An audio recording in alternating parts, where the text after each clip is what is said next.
දවසක් ඒවා කියලා පිළිගන්නවා ඔයාලා හැමෝම. මම මේ වීඩියෝ එකෙන් කියලා දෙන්න හදන්නේ කොහොමද මේ මැසෙන්ජර් වල නොටිෆිකේෂන් සවුන්ඩ් එකයි රින්ග්ටෝන් එකයි වෙනස් කරන්න කියලා. ඉතින් අපි බලමු කොහොමද මේක කරන්න කියලා. ඉතින් මැසෙන්ජර් app එක ඕපන් කරගන්න.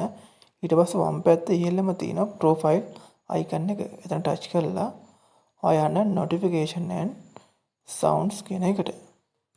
ඊට පස්සේ එතන පහළ තියෙනවා ringtone කියලා. මෙතන ටච් කරලා ඔයාට පුළුවන් මේ වගේ ringtone ගණනාවක්ම තියෙනවා. මෙතනින් කැමති ringtone එකක් ඔයා සිලෙක්ට් කරගන්න. ඔය කැමති ringtone එක සිලෙක්ට් කරලා ඔයාට පුළුවන් ඒක ringtone එක විදිහට දාගන්න. ඔයාලා මෙතන පේනවා දැන් ඒක ringtone එක විදිහට වැටලා තියෙනවා. ඊට පස්සේ බලමු notification sound එක. එතන ටච් කරලා මෙතනින් පුළුවන් ඔයාලට කැමති notification sound එක සිලෙක්ට් කරගන්න.